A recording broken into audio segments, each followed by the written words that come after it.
Hello friend, ઇલાસ kitchen 90 માં તમારું સ્વાગત છે. કેમ છો? આઈ હોપ તમે બધા મજામાં હશો. જય શ્રી કૃષ્ણ. ફ્રેન્ડ્સ, આજે હું દૂધના પેડાની રેસીપી લઈને આવી છું. તો ચલો કંઈ પણ વાર કરતાં પહેલાં આપણે રેસીપી બનાવવાનું ચાલુ કરી દઈએ.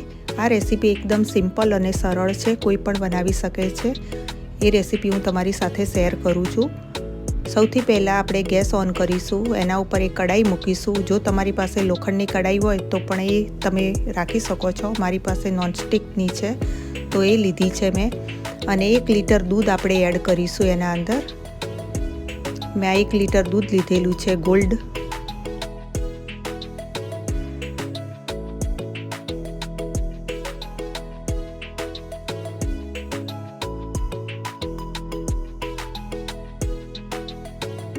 ગેસની ફ્લેમ આપણે હાઈ રાખવાની છે. 2-3 ઉભરા આવ્યા પછી આપણે ગેસનો ફ્લેમ મીડિયમ કરી દઈશું. તમે જોઈ શકો છો ફ્રેન્ડ્સ, 2 ઉભરા આવી ગયેલા છે અને આપણે ગેસની ફ્લેમ મીડિયમ કરી દીધી છે. દૂધનો માવો બનતા અડધો કલાક લાગશે, એટલે આપણે મીડિયમ ગેસમાં ધીરે ધીરે હલાવતા રહેવાનું છે, જેથી કરીને નીચે ચોંટી ના જાય. એટલા માટે આપણે સતત હલાવતા રહીશું.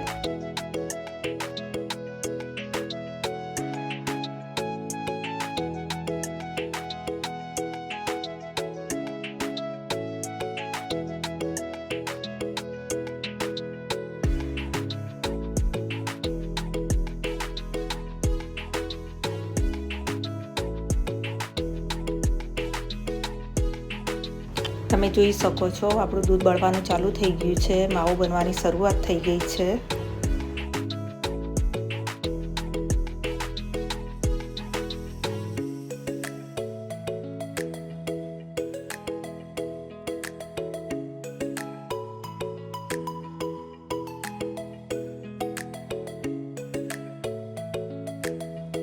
આવી અવનવી રેસીપી જોવા માટે મારી ચેનલને સબસ્ક્રાઈબ કરો, નોટિફિકેશન ઓન કરો, જેથી કરીને મારા નવા વિડીયોની નોટિફિકેશન તમને મળતી રહે.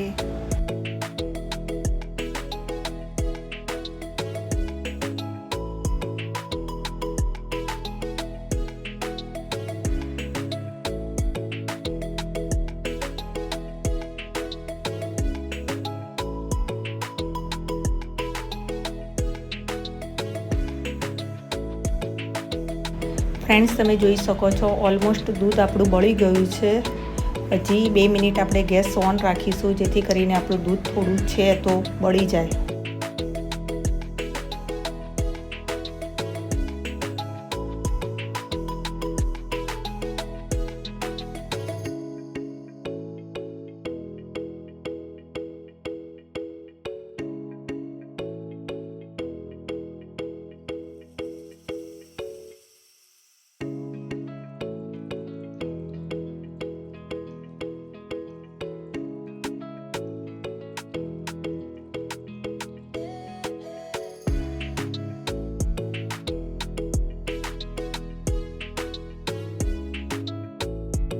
આપણો માવો બનીને તૈયાર થઈ ગયો છે. ફ્રેન્ડ, તમે જોઈ શકો છો બધું દૂધ બળી ગયું છે. હવે ગેસની ફ્લેમ આપણે બંધ કરી દઈશું અને નીચે ઉતારી લઈશું કડાઈ. માવાને 5 મિનિટ ઠંડો થવા દઈશું. ફ્રેન્ડ્સ, 5 મિનિટ થઈ ગઈ છે, આપણો માવો ઠંડો થઈ ગયો છે. માવો ઠંડો થયા પછી 2 ચમચી આપણે દળેલી ખાંડ એડ કરીશું. આ ખાંડને મેં ઘરે જ દળી હતી. હવે સરસ રીતે આપણે બધું મિક્સ કરી દઈશું.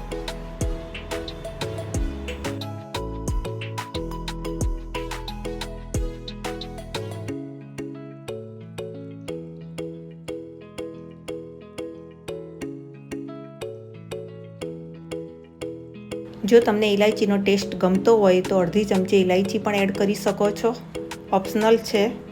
હવે બધું સરસ રીતે આપણે મિક્સ કરી દઈશું.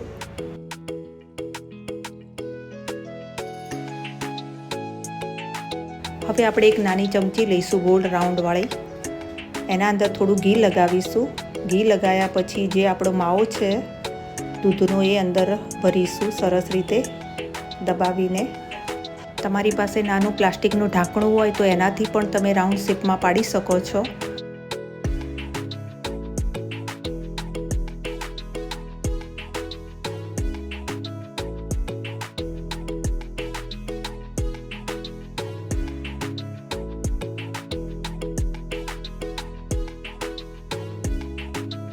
ફ્રેન્ડ્સ, તમે જોઈ શકો છો આપણા માવાના પેડાનો શેપ કેટલો સરસ લાગે છે.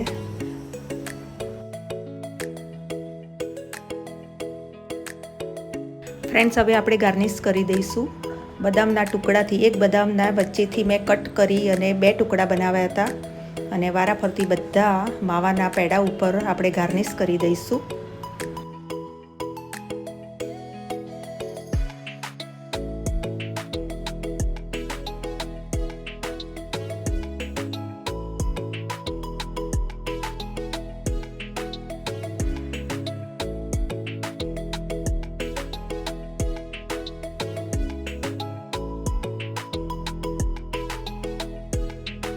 હવે આપણે પેડાનો ટેસ્ટ કરી લઈએ કે જે આપણે પહેલાં ભગવાનને ધરાયું હતું એ. તો ફ્રેન્ડ્સ, બહુ સરસ લાગે છે. તમે પણ આ રીતે તમારા ફેમિલી સાથે શેર કરો. બજારમાં આની કિંમત બહુ હોય છે, તો ઘરે બનાવો અને ફેમિલી સાથે શેર કરો.